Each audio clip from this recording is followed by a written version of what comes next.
जय दत्तगुरु. जय Dattaguru. Sir नाव सांगा तुमचं. माझं नाव मुकुंद दत्तात्रय जोशी, राहणार अकोले, तालुका अकोले, जिल्हा अहमदनगर. काय त्रास होता काका तुम्हाला? मला चालता येत नव्हतं. किती दिवसापासून त्रास होता? 2 वर्षापासून. आता माझ्याकडे किती ट्रीटमेंट आहे तुमची? दुसरीचे.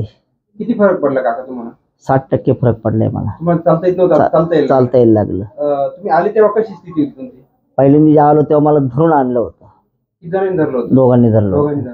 आता मला कुणी धरायची गरज नाही, मी स्वतः एकटा जाईल. चालू शकता. दाखवा बरं थोडंसं काका. काहीच त्रास नाही, कुठंच त्रास नाही मला. नाही ना? नाही. 2 वर्षात दवाखाने काय केले काका याच्या आधी? अगोदर फक्त डॉक्टरकडे जायचं, ते पेन क्लिअरच्या गोळ्या द्यायचे, त्या गोळ्या घ्यायच्या. तात्विक बरं वाटायचं. म्हणजे डॉक्टरने सांगितलं मला फोटो काढा. फोटो काढल्यानंतर MRI केलं, डॉक्टर दाखवलं. डॉक्टर म्हणले मणका सरकलेला आहे, त्यात नसा दाबलेला आहे, मला ऑपरेशन करावं लागेल. डॉक्टरकडे ऑपरेशनला गेलो होतो. तिला 1.5 लाख रुपये लागतील. 2 लाख रुपये घे, पण मला 8 दिवसामध्ये चालता आलं पाहिजे ऑपरेशन झाल्यानंतर. ती गॅरंटी देत नाही म्हणजे आम्ही.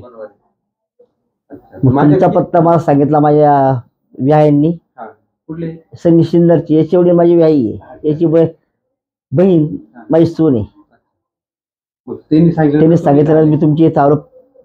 आता ही दुसरी वेळी मी एकदम चांगला खडखडीत मला वाटल्यासारखं झालं. मला 1.5-2 लाख दवाखान्यात लागले असते. माझ्या किती खर्च झाला साधारण? काही 3,000 रुपये झाला. 3,000 मध्ये किती बरं वाटलं तुम्हाला? 60% बरं वाटलं. 60% बरं वाटलं. आता ट्रीटमेंट घेतली कसं वाटलं? आता एकदम फ्रेश वाटतंय. आता एकदम फ्रेश वाटतं. तुझ्यासारखे पेशंटला काय सांगू इच्छिता? वयोवृद्ध पेशंटला. वय किती काका तुमचं? 67-68 लागल आता. 68. काय सांगू शकता तुम्ही पेशंटला? डोळे झाकून इथे या आणि ही त्यांची सेवा पूर्ण करून घ्या.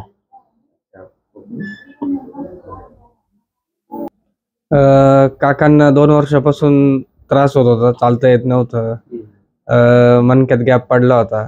तर मग आपल्या दवाखान्याचा पत्ता मिळाल्यामुळं आम्ही इथं आलो. तर आतापर्यंत 2दा ट्रीटमेंट घेतली.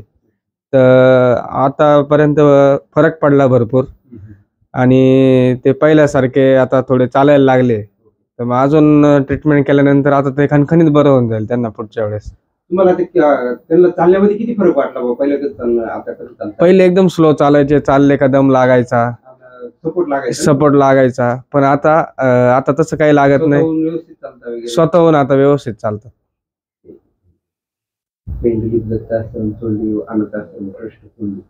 ओके, धन्यवाद.